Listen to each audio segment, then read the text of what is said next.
저희가 성경이란 과연 무엇인가에 대해서 살피는 과정, 그 가운데서 성경의 그러한 특징까지 다 살펴보고, 그리고 성경 안에 있는 주제는 과연 무엇인가 하는 것에 대해서 살펴보고 있습니다.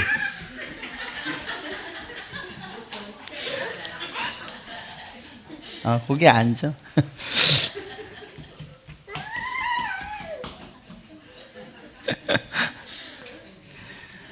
아유, 좋아서 올라와 주네. 자, 성경의 주제에 대해서 이야기를 살피는데요. 그 주제, 성경의 주제를 좀 다른 표현으로 하면 성경 안에 담겨져 있는 진리, 그리고 좀 어려운 말로 하면 교리라고 이야기할 수 있습니다. 그러니까 성경이 과연 담고 있는 그 내용, 특별히 주제, 그 교리, 지금 우리가 교리를 배우고 있는데 그것을 크게 몇 가지로 나눌 수 있느냐? 대략 8가지 정도로 나눌 수가 있습니다. 그리고 그 주제에 따라서 성경론, 또 성경에 대해서, 하나님에 대해서, 예수님, 성령님, 그리고 사람은 또 어떤 인간이란 무엇인가에 대해서, 그리고 구원과 교회, 종말, 이렇게 8가지로 나눌 수가 있는데, 이것을 성경론, 신론, 그 다음에 그리스도론, 성령론, 인간론, 구원론, 교회론, 종말론, 이렇게 이야기를 합니다. 저희가 지금 교회론도 또 종말론도 그리고 또 성경론도 이렇게 하나씩 살펴가고 있죠. 성경론이란 무엇인가로부터 시작해서 오늘 4가지 주제, 성경과 하나님, 예수님, 성령님에 대해서 이 성경은 무엇을 말하고 있는가, 이 주제를 어떻게 살펴야 되는가를 오늘 이야기하려고 합니다. 먼저 한 가지 말씀드리면, 이걸 굳이 이렇게 나눠서 주제별로 공부를 해야 됩니까? 그렇죠.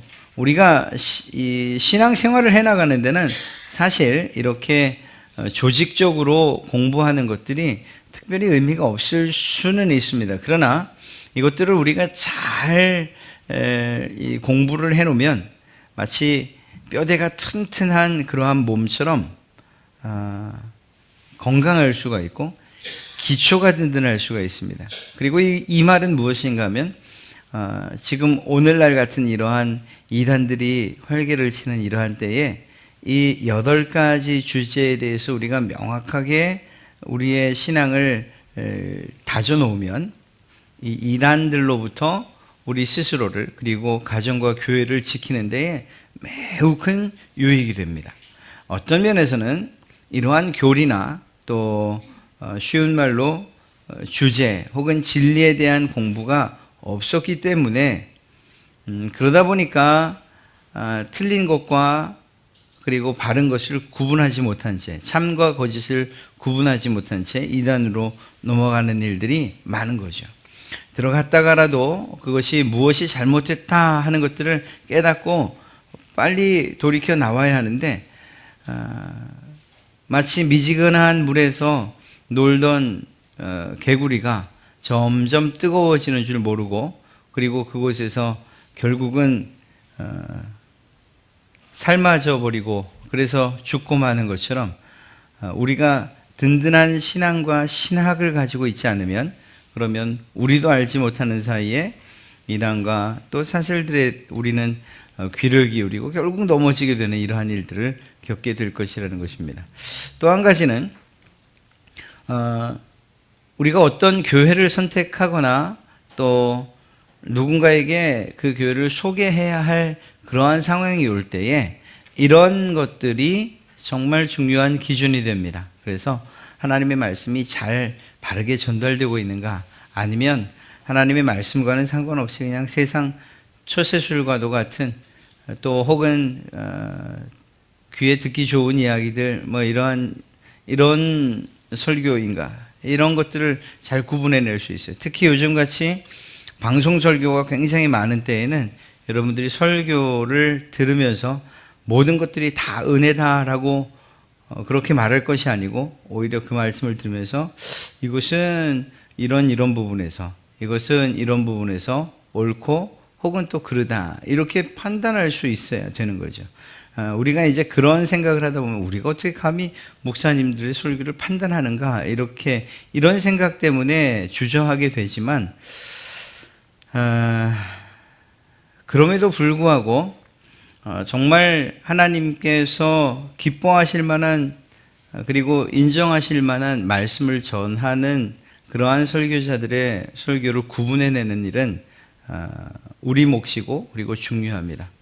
베레아 성도들처럼 하나님의 말씀이 그런가 그렇지 않은가를 이렇게 상고하고 또 따지고 그리고 그래서 옳고 그름을 선택해서 그래서 하나님의 말씀에 더 집중하고 공부하고 해야 되는 일들이 우리에게 필요하기 때문입니다. 마지막 때가 될수록 더욱 그렇습니다. 그래서 오늘과 다음 주에 보는 주제가 좀 어려울 수는 있습니다만 이 8가지 주제, 즉 조직신학이라고 말하는 이 8가지 주제를 어떻게 봐야 되는가 하는 큰 안목, 큰 입장에서의 그 분류를 우리는 보게 될 것입니다. 그러니까 예를 들면 이제 하나님에 대해서, 즉 신론에 대해서 보면 신론이 어떤 가지를 쳐서 무엇을 살피게 되는가 이런 식으로 말이죠.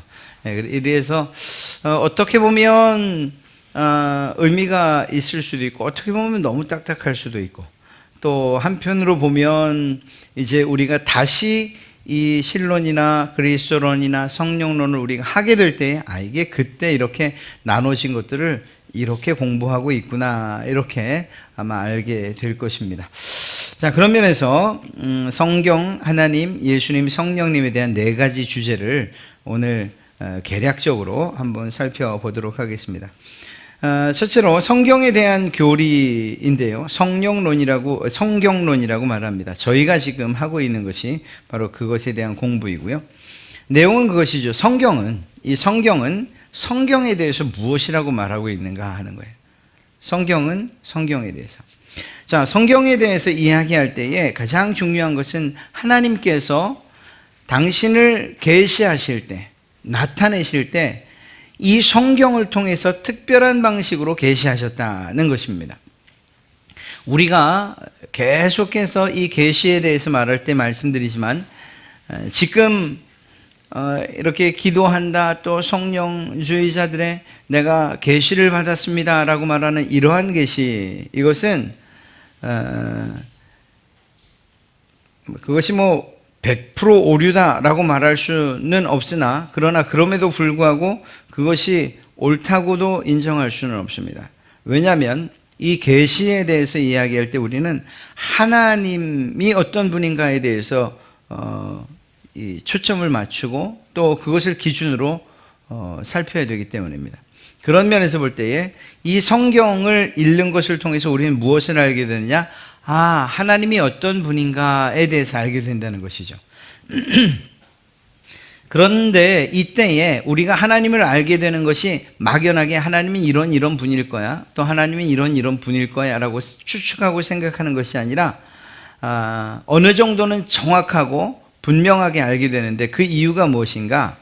하나님께서 우리는 알 수 없지만 우리는 하나님이 어떤 분인지 알 수 있는 지식도 없고 지각도 없고 지혜도 없지만 하나님께서 그런 우리들에게 나 하나님은 이런 신이다라고 알려주셨기 때문에 우리가 알 수 있는데 그 알려주신 내용들을 어디에 담아놨느냐? 이 성경에 담아놨다는 거예요.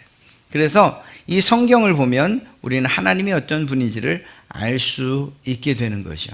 그런 면에서 이것은 특별하게 하나님께서 자신을 계시하신 그러한 책이다. 두 번째는요, 이 성령으로 영감을 주셔서 기록하였기 때문에 오류가 없다는 것입니다. 하나님께서 기록하셨기 때문에 오류가 없다는 거예요. 오류처럼 보이고 시기적으로 역사적으로 혹은 문맥상 맞지 않는 것 같은 그러한 모습을 우리가 종종 보나 그러나 그럼에도 불구하고 우리는 이 성경에서 결코 오류를 찾을 수 없다, 오류가 없다 이렇게 믿습니다. 왜냐하면 성령 하나님께서 이것을 그분의 영감에 따라 기록하셨기 때문인 것이죠. 또 한 가지, 이 성경 안에는 무엇이 기록되어 있는가? 하나님에 대해서, 예수님에 대해서, 성령님에 대해서 우리가 공부하는 8가지 주제에 대해서 이야기했을 뿐만 아니라 우리 믿는 신자들이 어떻게 살아야 하는지, 무엇을 믿어야 하는지, 우리의 삶과 행동에 대한 그러한 법칙과 기준을 제시해주고 있는 그러한 책이라는 것입니다. 또한 이때에 우리가 무시할 수 없는 것은 하나님의 신적인 권위가 담겨져 있는 책이기 때문에 우리는 이 성경책이 제시해주는 그러한 기준과 그 기준에 따라 삶을 살아가고 또 말해야 되고 행동해야 된다라는 것이죠. 그래서 성경은 우리 그리스도인의 가장 기본적인 우리의 삶의 기준이 되어지는 그러한 법도를 기록하고 있는 책이다, 이렇게 말할 수 있습니다. 무엇보다 성경은 구원의 책입니다. 이 책을 통해서 하나님의 계획을 알 수 있고, 그리고 또 그 하나님의 계획 가운데 구속 계획, 우리를 구원하시는 이 계획을 알 수가 있어요. 다른 어떤 곳에서는 우리의 구원을 이룰 수가 없습니다. 이 성경, 특별히 예수 그리스도의 구원 사역을 통해서만 우리는 구원받을 수 있다는 사실을 믿습니다. 그리고 이러한 구원의 책으로서 어렵게 쓰거나 힘들게 써놓지 않았다고 말씀드렸죠. 읽는 누구나가, 그리고 정말 지혜가 없고 지식이 없어도, 학문이 없어도 성령 하나님께서 우리 가운데서 깨닫게 하시는 이러한 능력으로 말미암아 누구나, 어린 아이든 어른이든 남자이든 여자든 종이든 주인이든 이러한 지위 고하 이 모든 것들을 막론하고 누구나가 다 이 구원의 내용을 명백히 알 수 있는 책이다, 이렇게 말씀드렸어요. 그러니까 너 같은 너는 이거 아마 읽어도 구원에 대해서 알지 못할 거야, 이렇게 말해서는 안 되는 거예요. 하나님께서 구원받는 자들을 차등 두지 아니하시고 구별하지 않으시고 누구에게나 이 구원의 진리를 읽고 그리고 그 내용을 명백히 알 수 있게 하셨는데, 우리가 너는 안 돼, 너는 이래서 안 되고, 너는 배우지 않아서 안 되고, 너는 어려서 안 되고, 이렇게 말해서는 안 된다는 거죠. 이 성경은 누구에게나 구원의 진리를 명백하게 전달해 주고 있다라는 사실을 알 수가 있습니다. 그래서 이 성경론을 어떤 방식으로 구분해서 우리는 공부하는 것이 옳은가, 그리고 어떻게 지금 우리가 해왔는가. 첫째는 성경의 특징을 우리가 살펴봤어요. 우리가 지지난주까지 이것을 살펴봤죠. 성경의 계시성, 하나님께서 자신을 계시하신 내용이구나. 영감성, 성령 하나님께서 기록하신 책이구나. 권위성, 하나님께서 기록하셨기 때문에 이 책의 내용들과 그리고 또한 무엇보다 명령들의 권위가 있구나. 우리가 반드시 지켜 행해야 되는구나. 또한 필요성, 우리의 구원에 절대적으로 필요한 그러한 책이구나. 또 신자의 삶의 그 기준에 있어서도 반드시 필요한 책이구나. 또 충분성, 우리가 구원을 받기에 우리의 구원에 필요한 모든 것이 이 안에 충분히 담겨 있구나. 그래서 이 성경 외에 다른 어떤 책들이 혹은 다른 어떤 공부들이나 다른 어떤 서적들이 필요한 것이 아니라는 사실을 분명히 말하고 있습니다. 다른 어떤 행위들도 필요하지 않아요. 성경은 성경대로, 그러나 또 내가 하는 신앙의 어떤 행위들, 이 행위를 통해서 구원을 얻을 수 있다. 예를 들면 유대인들이 말했던 것처럼 우리가 믿는 것으로 구원받는 거 맞아요. 그러나 우리의 구원이 완전해지려면 할례를 받아야 돼요. 우리의 구원이 완전해지려면 먹는 것에 대한 이 규례를 지켜야 돼요. 율법을 지켜야 돼요. 이거 아니라는 거죠. 다른 어떤 행위들도, 다른 어떤 조건도 필요가 없다. 성경 안에 우리의 구원에 대한 이 내용을 충분히 담아 놓으셨다라는 것입니다. 또 한 가지는 명백성입니다. 누구나 읽어도 명백하다는 거예요. 누구나 읽어도 알 수 있고 깨달을 수 있는 책이 바로 성경이라는 것이죠. 또한 정경성을 통해서 우리는 어떤 책들을 성경으로 인정하였는가에 대해서 우리가 살펴봤습니다. 그래서 성경의 특징을 이렇게 먼저 살펴야 되고, 두 번째는 성경을 그러면 어떻게 해석해야 되는가 하는 그 방법에 대해서도 저희가 공부를 했어요. 문법적인 것을 무시해서는 안 된다. 즉 장르라든가 문학 장르, 혹은 그것이 어떤 양식으로 기록이 되었는가, 시냐 혹은 이야기체냐 혹은 역사서냐, 이런 성경을 분류하는 여러 가지 방식들, 그 문학적 특징들을 분명하게 알고, 그리고 그걸 안 상태로 읽고 또 그것을 마음에 두고 공부해야 된다고 말씀드렸죠. 이 서신서를 공부하면서 마치 역사서 혹은 이 문학서를 읽는 것처럼 그렇게 살펴서는 안 되는 거죠. 무슨 말인가 하면요, 인간의 언어로 기록되어 있다는 것을 우리가 알아야 되는 거예요. 무슨 이야기인가? 결국은 그것이 어떤 형식으로 기록되고 또 어떤 문학적 특징을 가지고 있는가를 잘 이해하면 한층 더 성경을 이해하는 데에 도움이 된다. 두 번째는요, 역사적인 해석입니다. 그러니까 이 성경이 인간의 역사와 동떨어져서 기록되지 않았다는 거예요. 어떤 분들은 이것을 아주 폄하해서 이스라엘의 역사가 아니냐, 우리 한국 사람들하고는 상관도 없는 역사인데 이렇게 말하지만, 그러나 그것은 표면적으로 드러난 이스라엘의 역사이지만, 그러나 그 역사의 흐름, 우리가 성경의 맥을 통해서 봤을 때 결국 그것은 하나님 나라가 어떻게 이루어져 가고 있는가라는 맥락 속에서 볼 수 있었지 않습니까? 그런 면에서 볼 때에 이스라엘의 역사이지만 그럼에도 불구하고 그 역사 가운데에서 하나님이 하신 일들을 기록해 가고 있다는 거죠. 그러니까 이러한 역사적인 맥락에서 우리가 본다면 그것을 잘 해석할 수 있어야 되는 거죠. 특별히 선지서 혹은 왕정시대, 즉 사무엘, 역대, 열왕기, 그리고 또 선지서들을 이렇게 읽을 때는 그것이 언제 일어난 일, 그리고 역사적으로 그 상황에 무슨 일이 있었는지, 그리고 이방 나라들과는 어떤 관계에 있었고 어떤 국제 정세에 있었고 그들이 활동하던 지역은 어디였는지, 이런 것들을 이해하는 것은 아주 성경을 이해하는 데 큰 도움이 됩니다. 그래서 성경 지리를 옆에 이렇게 놓고 그리고 함께 성경을 읽을 수 있거나 공부할 수 있다면 아주 좋은 그러한 성경 공부가 될 수가 있어요. 그래서 그런 방식으로, 그래서 역사를 무시하고 그냥 쭉 읽기만 하면 되겠지, 그것이 아니고 다른 그 배경들, 그 역사적인 배경이나 지리적인 배경이나 이러한 것들과 함께 성경을 공부하는 것이 더 좋습니다. 또 한 가지는 신학적인 그러한 해석인데요. 이것이 그냥 소설책이거나 그런 것이 아니라는 것을 우리가 알죠. 그냥 단지 시나 혹은 서신서, 이 편지글이 아니에요.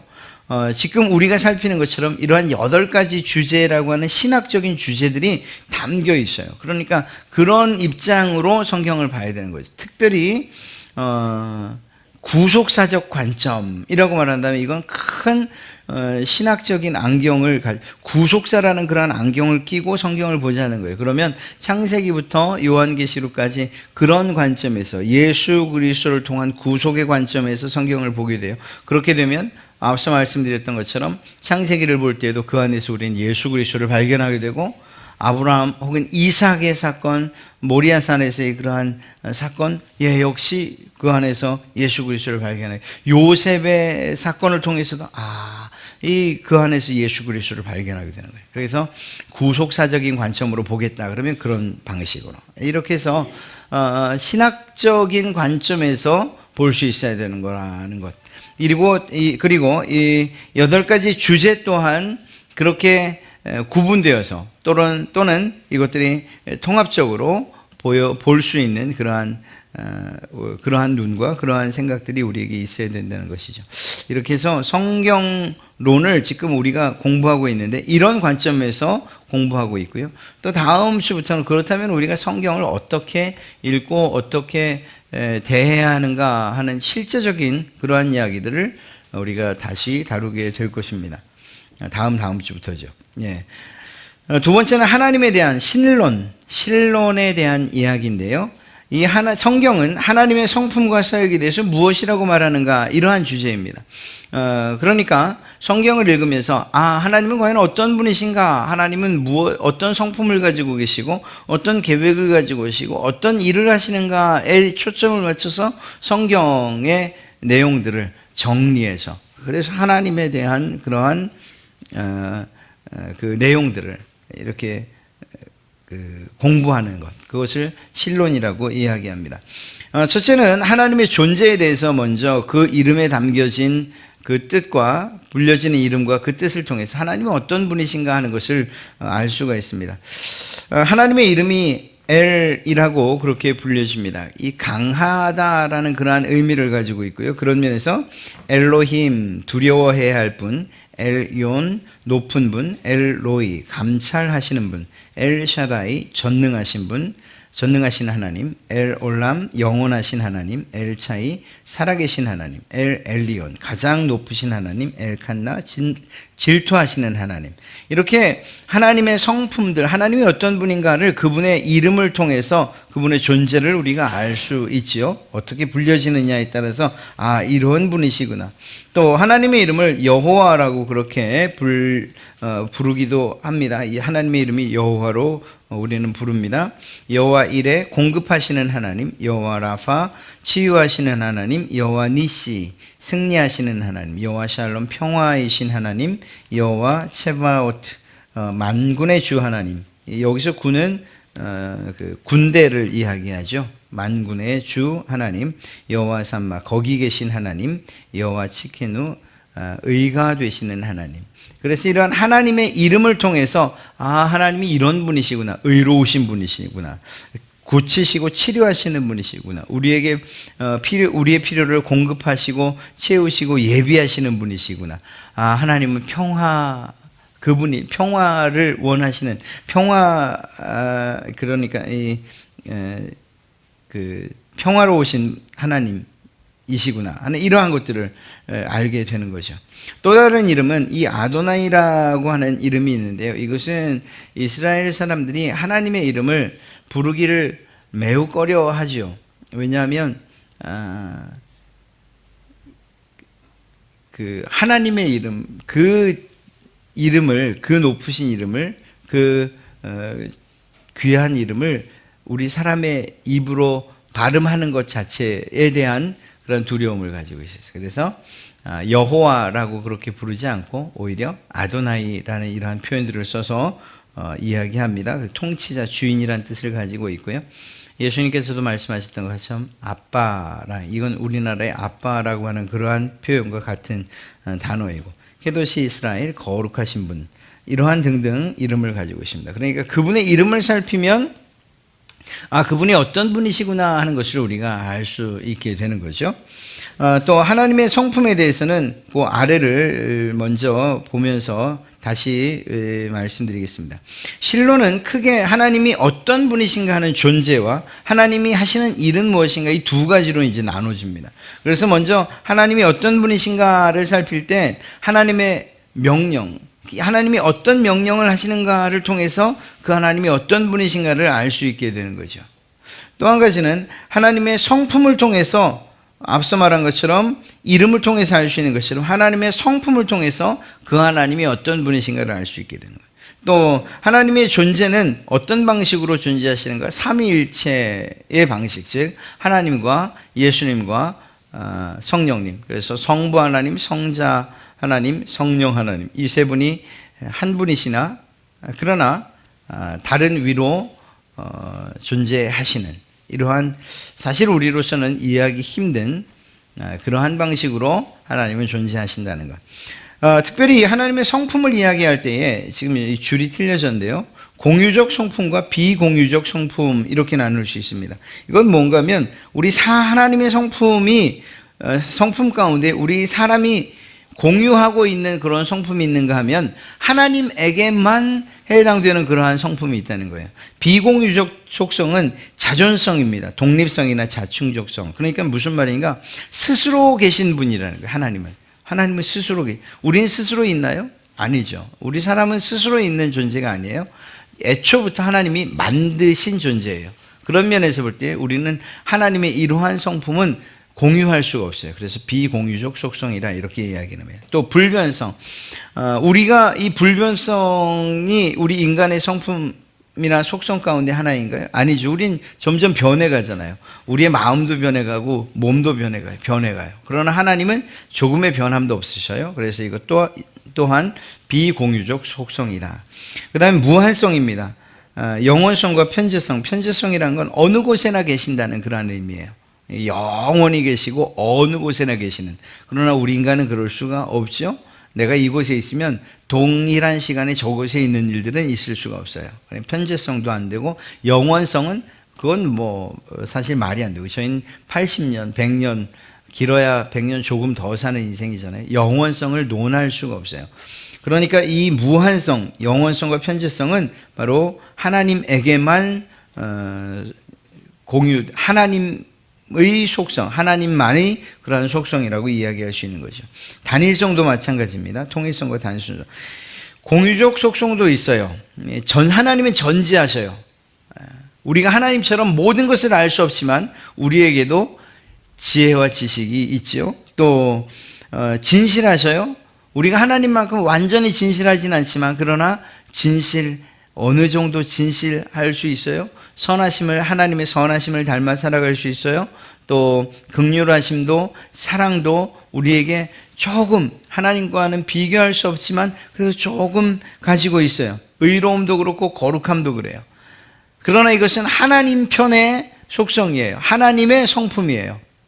우리가 조금 흉내를 낼 수 있을 따름이에요. 그래도 그 조금 흉내를 낸다는 것 때문에 공유적 속성, 하나님의 성품을 우리가 조금이라도 공유할 수 있다는 의미에서 공유적 속성이라 이렇게 이야기를 합니다. 사실 더 자세한 것들은 이 실론을 공부할 때에 그러할 기회가 온다면 그때 다시 공부해야 될 것입니다. 하나님은 어떤 일을 하시는가? 사역에 관한 일인데요. 하나님의 사역은 크게 세 가지로 나눠집니다. 계획하시고 창조하시고 섭리하셔요. 이 계획에는 구원에 대한 부분이 반드시 포함됩니다. 그래서 그 구원을 이야기할 때에 우리 장로교에서는 하나님의 작정과 예정을 이야기하죠. 이 예정을 이야기할 때는 선택과 유기의 매우 중요한 신학적 주제가 포함됩니다. 이 부분에 있어서 이제 인정하지 못하겠다고 하는 그러한 또 교파가 나누어지게 되기도 합니다. 하나님의 계획은 구원에 관한 계획이고, 그 구원은 하나님의 작정과 관련되어 있고, 그리고 예정하심과 관련되어 있고, 선택과 관련되어 있는 것을 알 수가 있습니다. 그리고 하나님은 이 온 세상을 창조하셨습니다. 우주를 창조하셨지요. 인간을 창조하시고 천사를 창조하셨어요. 이것이 하나님의 창조의 사역이고, 그리고 섭리하십니다. 어떻게 섭리하십니까? 이 모든 세상을 만드셨을 뿐만 아니라 그것을 유지하고 보존하시고 그것들과 협력하시고, 그리고 그것들을 다스리시는 방식으로 섭리하십니다. 하나님의 섭리가 없다면, 그렇다면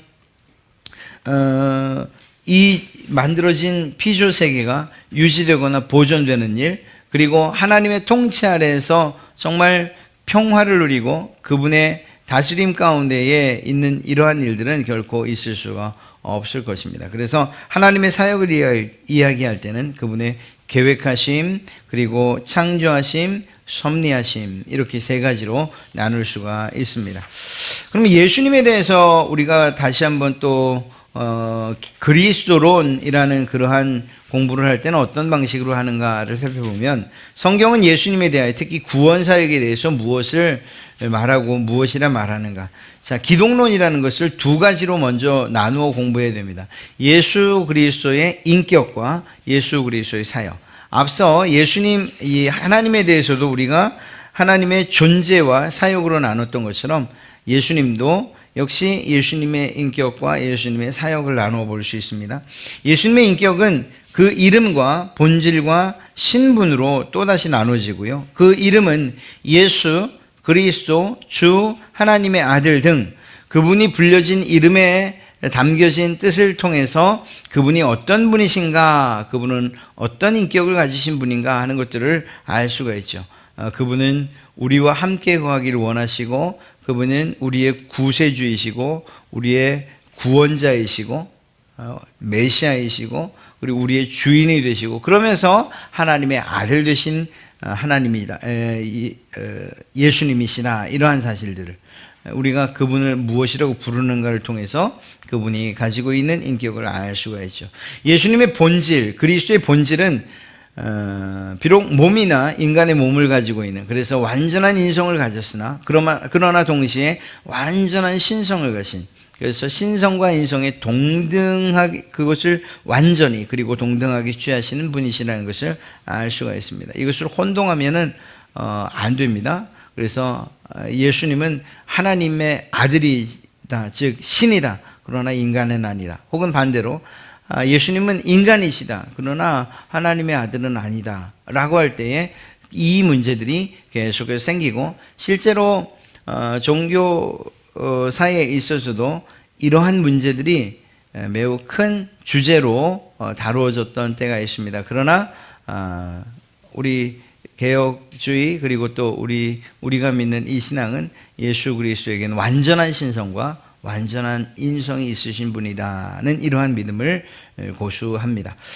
그리스도의 신분에 대해서는 낮아지심, 비하와 그리고 높아지심, 승귀, 이 두 가지로 나누는데요. 예수 그리스도는 하나님이심에도 불구하고 낮아지셨습니다. 어떤 상태로 낮아지셨습니까? 여인의 몸으로 태어나는, 인간의 몸에서 태어나는 그러한 하나님, 신이 인간의 몸에서 태어난다는 것 자체가 이 낮아지심이라는 거죠. 실제로 낮아지심입니다. 또한 고난받으시고, 사람에게 고난받으시고, 사람에게 죽으심 당하고, 그리고 인간이 묻히는 그 무덤에 장사되시는 이러한 모습을 통해서 예수 그리스도는 한없이 낮아지셨습니다. 그러나 그렇게 낮아지신 것으로 끝난 것이 아니고 부활하시고 승귀하시고 재림하신 하나님께로 올라가는 이 승천을 통해서 높아지시고, 다시 오시는 왕으로 오시는 일을 통해서 하나님께서 높아지셨다라는 이러한 신분이, 그 신분에 있어서의 그 높아지심을 우리는 이제 다시금 경험하고 또 그분의 높아심을 찬양하게 될 것입니다. 그리스도의 사역은 두 가지인데요. 직무와 속죄로 나눌 수 있습니다. 선지자직과 제사장직과 왕직, 이것은 구약시대에 이스라엘에 있어서 가장 중요한 세 가지 직분이기도 했는데, 그것은 예수 그리스도를 예표하는 그러한 일이었어요. 예수 그리스도가 바로 진정한 제사장, 진정한 선지자, 진정한 왕이라는 거죠. 하나님과 우리 사이에 왕이 되시고, 하나님과 우리 사이에 제사장이 되시고 선지자가 되시는, 사람 제사장, 사람 선지자, 사람 왕은 문제가 있고, 그리고 그 원래부터 가지고 있는 죄악 때문에 하나님과 우리 사이를, 사람 사이를 제대로 연결하지 못했어요. 중보하지도 못했어요. 그러나 이 일에 있어서 완전한 중보자 되시는 예수 그리스도께서 우리를 대신해서 강구하시는 제사장이 되시고, 하나님의 말씀을 우리에게 직접 증거하시는 그런 선지자 역할을 감당하시고, 또한 우리를 하나님의 그러한 다스림 가운데 우리를 통치하시는 왕이 되어주시는, 그래서 예수 그리스도의 삼중직, 이 세 가지 직분이 우리에게 매우 큰 유익과, 그리고 또 우리가 마땅히 감사하고 찬송해야 될 그러한 내용이라는 것을 알 수 있습니다. 무엇보다 예수님의 사역을 이야기하면 속죄의 사건을 빼놓을 수가 없습니다. 우리를 구원하신 일이죠. 그래서 예수님에 대해서 공부할 때는 그 속죄가 무엇을 의미하는지, 그 속죄가 어떤 내용을 말하고 있는지, 어떤 특성을 가지고 있는지, 그 속죄의 범위는 어떤지, 효과는 어떤지, 이런 것들에 대해서 공부해야 되는 겁니다. 마지막으로 성령님에 대한 그러한 고찰을 살펴보면, 성령론, 이것은 성경은 성령님에 대해서, 특히 구원사역에 대해서 무엇이라고 말하는가 하는 내용이고요. 성령론 역시 마찬가지입니다. 성령님의 인격과 사역을 두 가지로 구분해서 말합니다. 역시 성령님도 신성과 인격성을 가지고 있습니다. 그래서 성령님은 말할 수 없는 탄식으로라는 이러한 표현들, 혹은 우리 성도들에게 역사하실 때 인격적으로 역사하신다는 사실들을 알아야 돼요. 여러분, 이러한 사실들 하나만 알아도 우리는 기본적으로 기본적으로 몇몇 가지 이단들을 걸러낼 수가 있어요. 예를 들면 지금은 이제 감옥에 가 있지만 신옥주라든가 혹은 파주에 있는 킹즈 스쿨인가 하는 데가 있어요. 거기도 무슨 전도사인가 하는 사람인데 거기는 주로 어떻게 하죠? 그러니까 뭐 예를 들면 타작마당이라든가 혹은 죄를 내쫓기 위해서 주로 폭행을 하죠. 그러니까 때려요. 그런데 때리는 게 그냥 우리가 쉽게 얘기하는 그런 정도의 매질이 아니에요. 이 자녀가 부모를 때리게 하고 부모들이 자녀를 때리게 해요. 또 자녀들이 보는 데서 부모를 때려요. 그래 때리는 것을 통해서 죄를 내쫓는다고 얘기를 해요. 여러분 이걸 딱 보면은 여러분들의 마음에 어떤 생각이 들죠?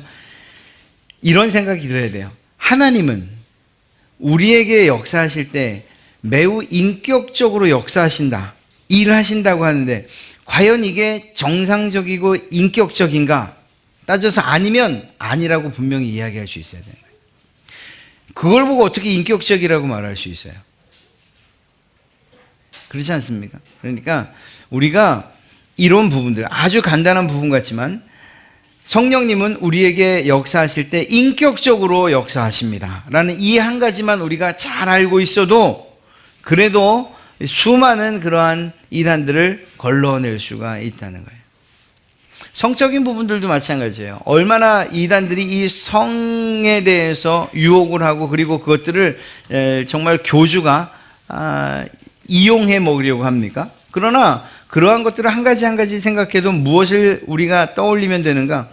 하나님께서 인격적이라고 말씀하시는데 인격적인 하나님이시라고 말하는데 이게 과연 하나님이 말씀하시는 인격인가 따져볼 때에 우리 기본적인 우리의 양심과 하나님께서 주신 도덕성에 비추어 볼 때 인격적이 아니면 그러면 과감히 그 자리를 떨치고 나오셔도 아무 문제가 없다는 거예요.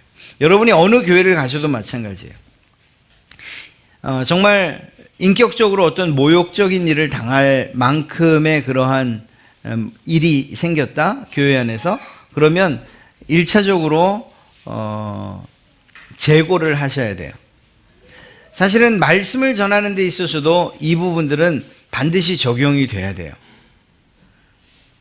듣는 성도들이 인격이 무시당하면서까지 말씀이 선포되고 그것이 하나님의 말씀으로 마치 둔갑되어지는 일들이 있다라고 한다면 그렇다면 여러분들이 그것에 대해서 아니라고 이야기를 할 수 있어야 된다고요.